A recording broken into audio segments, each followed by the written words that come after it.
everyone. So in this lecture we would be discussing about the anti-predation adaptations. But before starting the topic, let us just recall which we have already discussed in the previous video. Consider this is species A and consider this is species B. So when species A consumes the second species, that is species B, so this act of consumption of one living organism by the second one, this is known as predation. So we can say that the consumption of one living organism by other is known as predation. And in this predation, we have two members. First one is known as the prey and the second one is known as the predator. So the prey is the one that is killed and is feeded upon, and the predator is the one that eats the prey. So we can say that predation is an act of capturing, killing and eating the other species, and it is a type of direct and complex interaction in which there occurs negative resultant to one of the members, that is the member which is being eaten upon. And in predation we do not include the scavengers and the decomposers, as the scavengers and the decomposers are actually feeding upon the dead matter and not killing its food. Hence, the decomposers and scavengers are not included in the predation concept. So let us talk about the anti-predation adaptation. So when species A is consuming the species B, that is, it is killing the second species, so the second species must be having some adaptations or some techniques by the help of which it could avoid its predation, that is, it could protect itself from its predator. So we have mainly 5 types of anti-predation adaptations which are used by the prey in order to protect them, and they are: the first one is the mimicry, then we have warning coloration, that is aposematism, then we have camouflage, that is cryptic coloration, after that we have warning signals, and finally we have the chemicals. Let us understand about each one of them in detail. So the first one is the mimicry. So mimicry in simple words means copying the other person, that is, in this case there is occurring copying of patterns or copying of the behavior of other species. And how it occurs and why it occurs, let us understand. So mimicry, it is an evolved resemblance between an organism and the other object, often an organism of another species. So in simple word, it means that when one member of one species is actually copying other member of any other species, so this act or this process of copying or resembling like the other species, this act is known as mimicry, and it may evolve between different species or between the individuals of the same species. That is, it can either be intraspecific, means in between the members of the same species, or interspecific, that is between two different species. That is, the members of two different species are looking alike in the interspecific mimicry. So we can say that mimicry refers to the similarities, that is the common things between the animal species. As we can see in the figure that two different species are looking the same, are looking exactly same as each other. So this is an act of mimicry. And why it occurs? It actually occurs to protect itself from the predator. And let us look at its type. We have mainly two types of mimicry. One is Batesian and the other one is Mullerian. So Batesian, in simple terms we call it as fooling, or in Hindi we could call it buddhu banana. That is, in this type of mimicry, one member of one species is actually fooling its predator by looking exactly the same as other species in order to protect itself. And it mainly occurs because species B is actually toxic and is not favored or and is not preferred by the predator. So species A is actually fooling the predator by looking same as the species B, means it fools its predator by looking like the toxic species, which in actual nature it is non-toxic, but it is fooling its predator in order to get protected and not being eaten. So this is the case of Batesian mimicry, and in case of Mullerian mimicry, what we have is, consider this is species A and this is species B, and both are toxic in nature. So both of these species mix together in order to make the area of their residence more toxic and hence protect itself from the predator. So this is the case of Mullerian mimicry, that is, in which the species get mixed. It could be remembered by the mnemonics of Mill Jana, M for Mullerian, and we can remember it as M for Mill Jana. And same as the previous one, we can remember it B for Batesian and B for Buddhu Banana, so we can remember it very easily. Let us discuss about the Batesian mimicry. So in this type, we have the non-toxic species or the non-harmful species is actually doing the mimicry of the toxic species. So this is the example in which the coral snake is actually mimicking or is actually looking like the king snake. So in actual nature or in actual terms, it is non-toxic, but it looks like the toxic snake. So it gets protected from the predator, as the predator would consider this snake species as also toxic and would not attack on it. Hence, this species of snake would be protected from the predator by having the mimicry of the toxic species.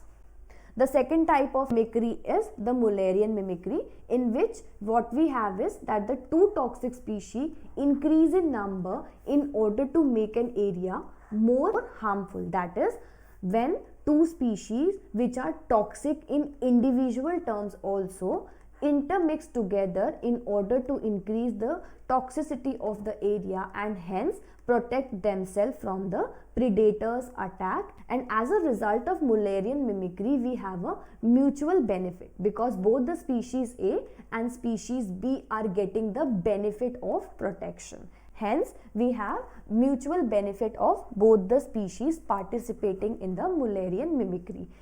We can look at the example of the same in this picture. So this topic of mimicry is very important, because one question has been previously asked.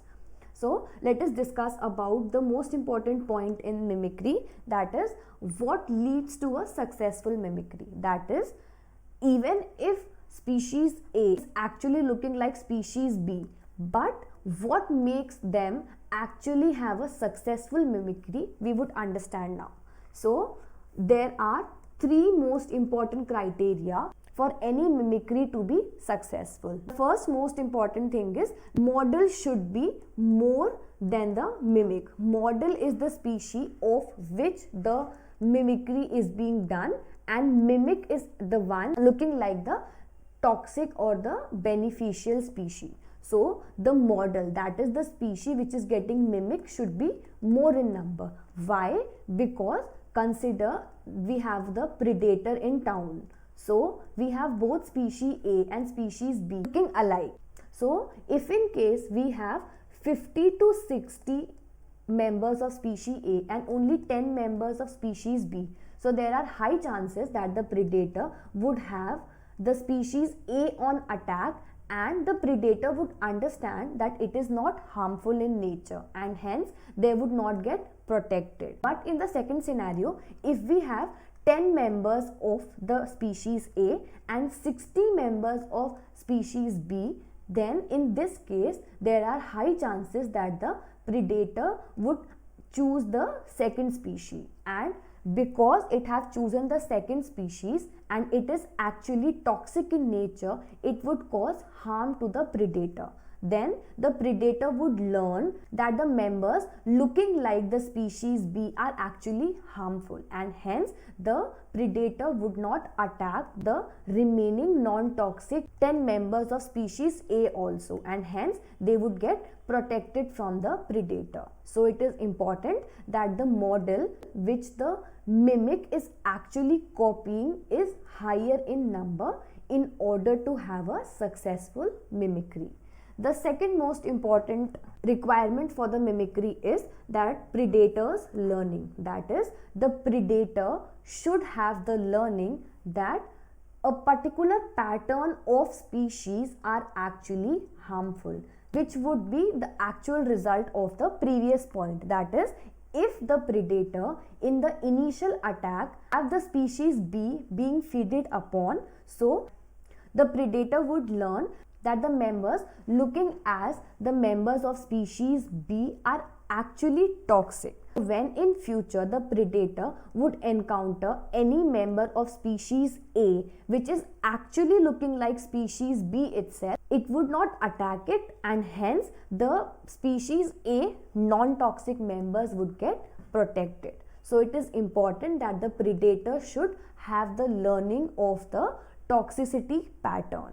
And the third most important requirement for a successful mimicry is that the resource overlapping should not be there between the model and the mimic. That is, we have species A and species B looking as each other, but the resources, that is the food or the area or the habitat that they require for survival, should not be the same. That is, they should not depend on the same food or other resources in order to have a successful mimicry, because if species A and species B are having the same resources for their survival essentiality, then there are high chances that these two species can enter into interspecific competition, and hence the mimicry would not be successful.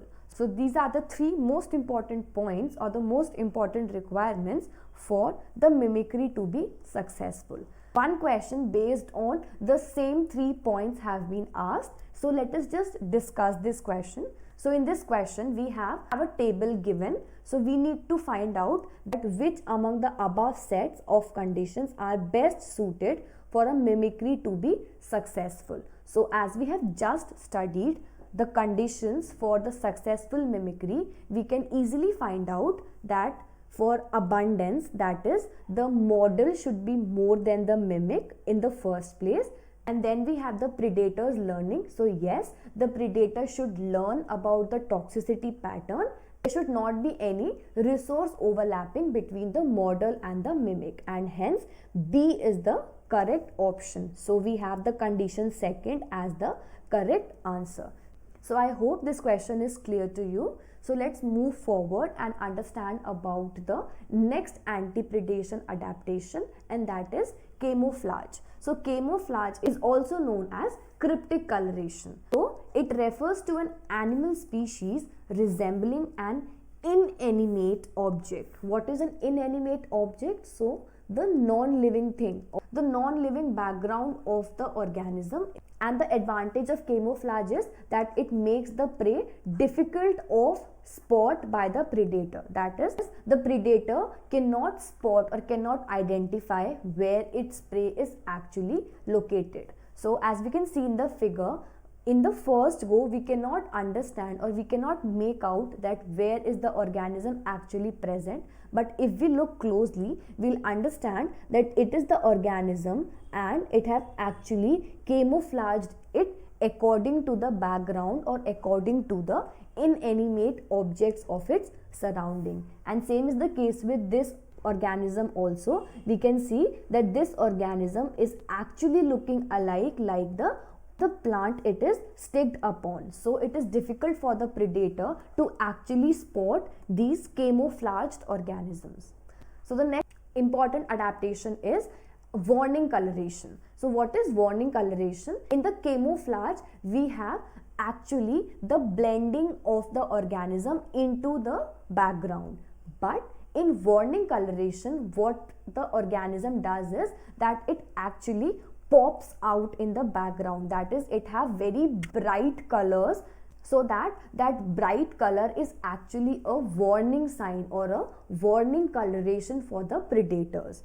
So warning coloration can also be known as aposematism, and in this that some organisms do opposite and they appear bright colors so that they are easily visible. As we can see in the figure that the frog is actually looking very bright because of its red color, and the predator could actually identify it from a very distant point, but this red bright color actually helps these organisms, because when the predators actually identify these organisms, color acts as a warning sign, and this warning sign is mainly for avoiding predation, because the predator would think that this organism is very toxic and very harmful for its body. So this is also a type of anti-predation adaptation.